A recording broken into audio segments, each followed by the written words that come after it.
Hello guys, my name is Joven and this is my wife. Lenny. And we are here to answer the Q&A.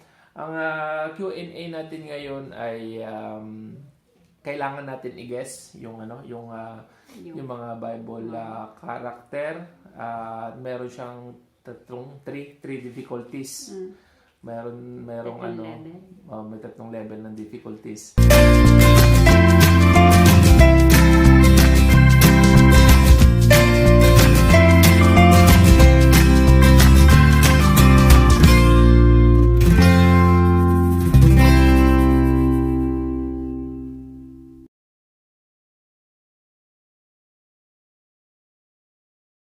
Ang unang tanong ay the gospel, the Son of God, full human, sent by God the Father to save us. Jesus Christ. Jesus Christ. Siya una. Wala namang iba kundi ang Panginoon lang naman natin, ang Panginoong Hesukristo lang naman ang may kakayahan magligtas sa atin. Kaya siya yung sagot dun sa tanong. Second question. First man created by God who named the animals in the Garden of Eden. Si Adam. Si Adan. O Adam. Sino na una sa ating dalawa? Ako. Siya daw na una. Si Adan dahil siya yung unang-una naman talaga kinreate ng Panginoon, tapos pagkatapos niya si Eva. Si Eva, kinuha siya sa tadyang niya. Third question. The youngest disciple of Jesus Christ who stayed with him during the crucifixion.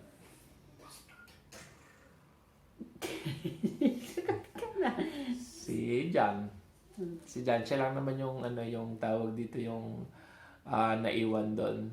Dahil 'di ba lahat nagsialisan dahil sa takot nga nila na madamay sila, baka pati sila mamatay sila.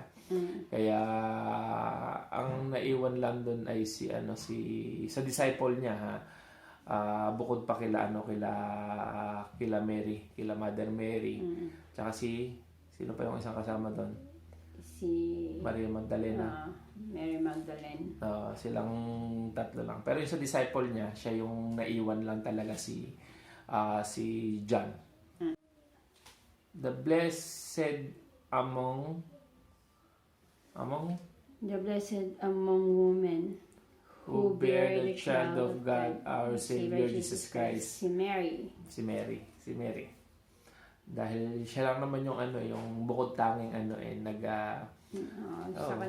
siya yung kumbaga siya yung pinaka-blessed talaga na ginamit ng Panginoon para magdala sa kanyang si Jesus. Kumbaga masasabing siya yung tinatawag na nanay ni sa lupa dito sa kasi lupa. Siya yung naglabas kay Jesus. Jesus Christ. Kaya ang sagot namin ay kahit siya yung nauna, yun din ang sagot ko.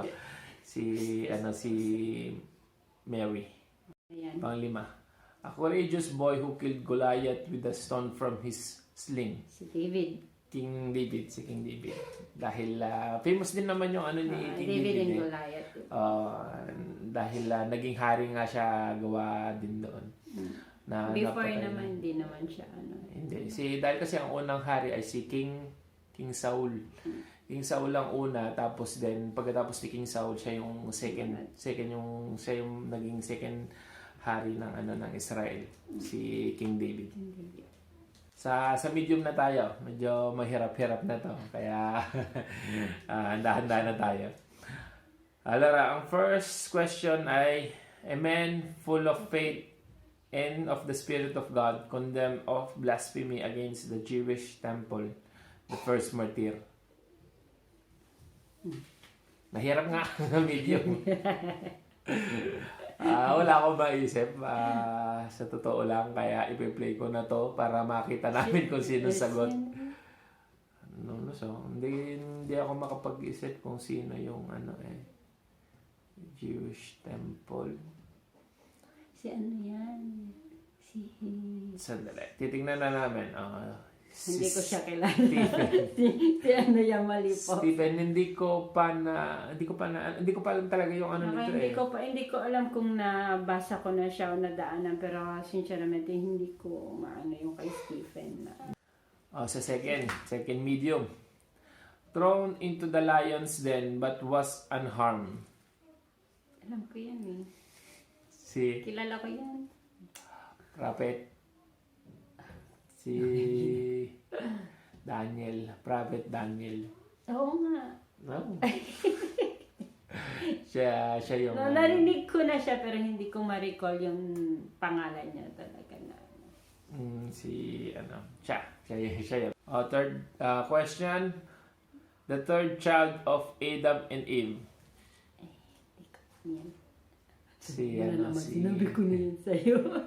si Seth. Kasi nagkaroon sila 'di ba ng unang dalawang anak. Si Cain at saka si Abel. Si Cain yung salbahe, pinatay niya ngayon si Abel. Tapos nagkaanak sila uli ng pinangalanan nila ng Seth.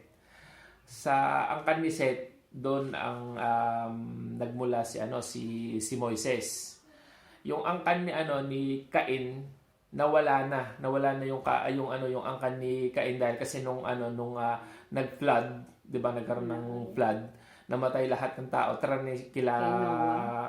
Kay Noah, yung Noah's Ark, 'di ba? Napaka-famous din naman ng yun, ng kwentong yun. Doon nawala na yung angkan ni Cain. Nagpatuloy yung angkan lang ni Seth sa pamamagitan nung kay Noah. Kaya si Seth yung pangatlong anak nila. Number 4. Basa. A Jewish patriarch. Patriarch who maintained his faith in God in spite of the affliction created by the devil to test his faith to God. Si Job.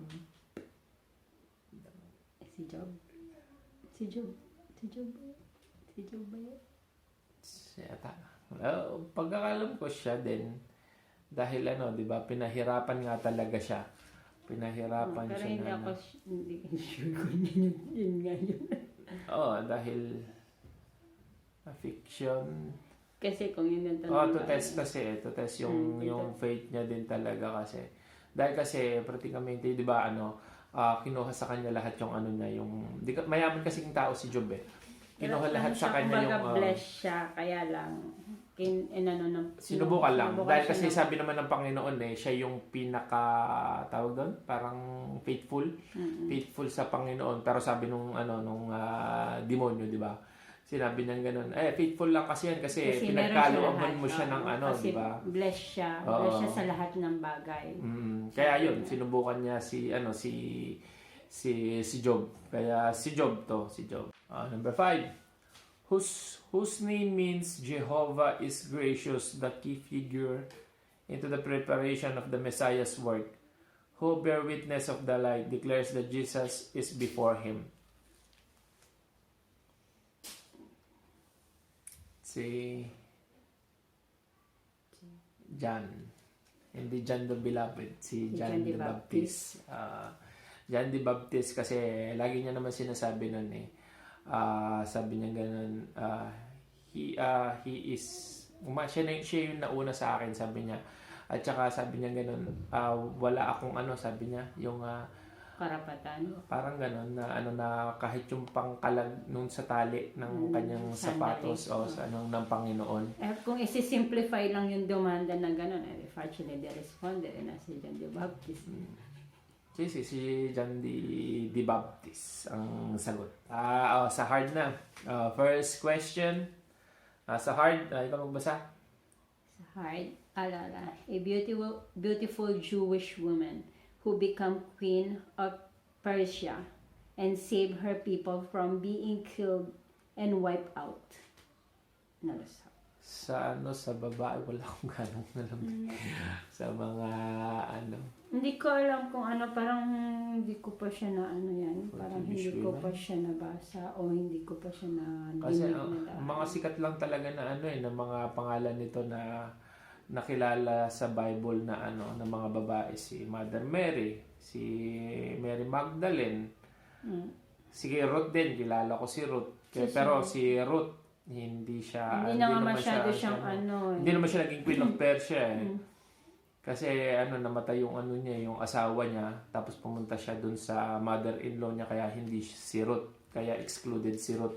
Hindi ko alam. Hindi ko alam kung sino siya. Hintayin natin ulit kung yung answer, kasi hindi namin alam yung answer. Okay. Esther, si Esther. Hindi ko pa alam talaga yung istorya ni Esther. Hindi ko pa siya dinaan.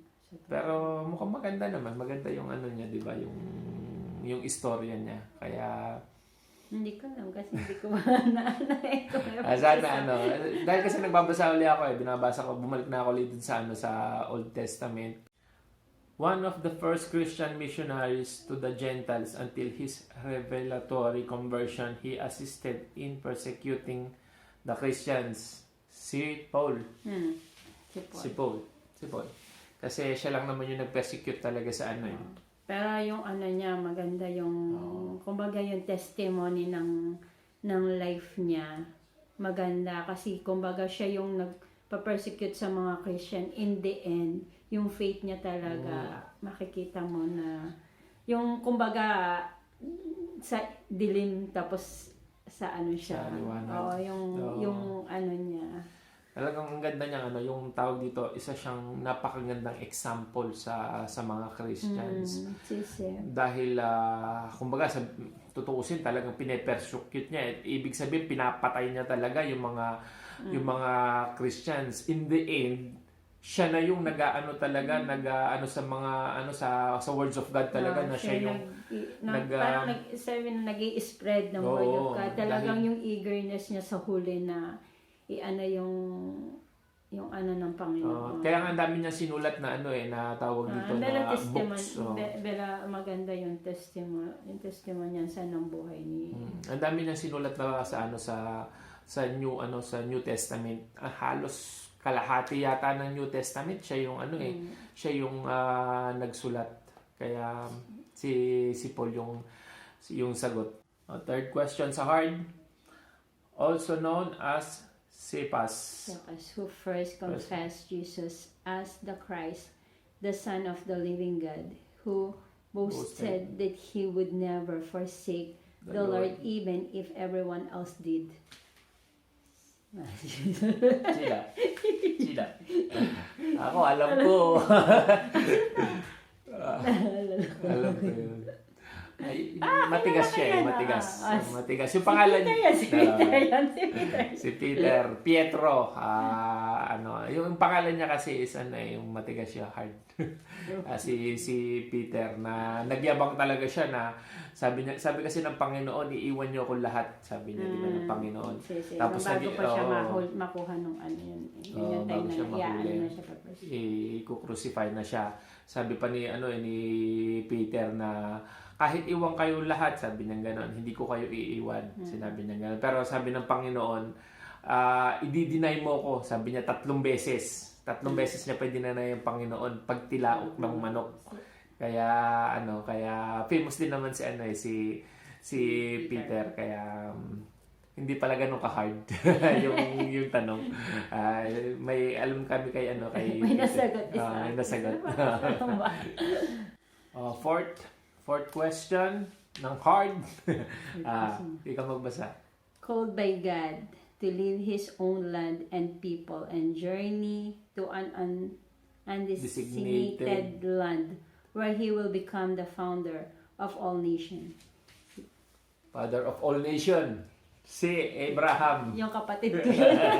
si bayaw ko. si Socho. Si partner. Si Badong.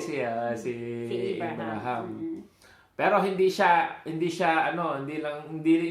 lang siya mag-isang umalis dun sa anong 'yon, sa ano nila, kumbaga sa lugar Sa nila. land nila. May sinama niya yung pamangkin niya si Lot. Ah, Kaya si ano to, siguradong si Abraham to, si Abraham. si Badong yan. Ngayon tingnan natin. Maghintay muna tayo para masigurado na na tawag dito na yung sagot natin. Kasi meron na siyang answer eh. Hintayin muna natin yung answer niya nandoon sa dulo. Medyo matagal. 1 hour later. Ayan na. Yun, tama. Abraham. Abraham. Si Abraham. Parehas siya. Last question na to siguro, no? Sa fifth na. His revolutionary sermon on the Mount siguro to. Mount. Which preaches love, humility, and charity. The essence of his teaching arouse the hostility of the Pharisees, judge and king on his second coming. Second coming na Panginoon. Si Jesus Christ. Oo. Second coming eh. On his second coming, sino ba babalik dito sa sa mundo? Ang Panginoon lang, siya lang yung babalik dito. Baga yung niya din kasi maraming teaching maraming malilito ka din kung sino, si Paul nagti-teach din ng tapos yung mga apostles niya din, mga disciples din Kasi yung tanong. pero yung sa huli makukuha mo rin kahit papaano on his second coming. Ibig sabihin, ang babalik lang naman talaga dito ang Panginoon.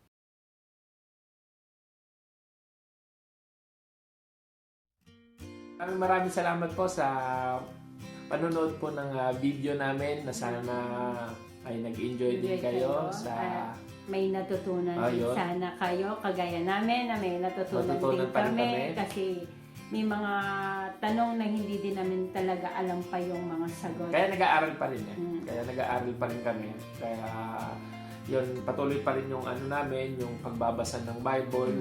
Kaya patuloy pa rin kaming kumbaga nag-grow. Nag-aaral sa Word of God. Sa Words of God na sana may natutunan kayo at sana kung hindi nyo pa nga talaga tinatanggap ang Panginoong Hesukristo, this is the time na tanggapin nyo siya.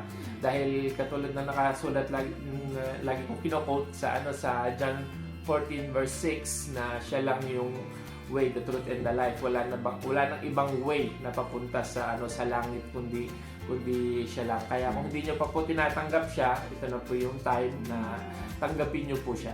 Sa buhay natin, Panginoon sa Kristo, kasi siya lang ang tagapagligtas. Wala na. Isang tagapagligtas. Kumbaga, ang Diyos natin ay buhay. Hindi siya patay. Amen. Kaya, yun lang po. Sana po may natutunan kayo. Kagaya namin na may natutunan din. Sana ay yung mga Christian na kagaya din namin magpatuloy sa pag-grow sa pagsaliksik ng banal ng Word of God para may ma-share din tayo sa mga kapag may nagtanong sa mga magtatanong sa atin, kumbaga mabigyan din natin sila ng idea na kung paano ang Panginoon natin gumawa sa buhay natin. Kaya yun po. Papasalamat ulit kami. God bless you po at to God be the glory.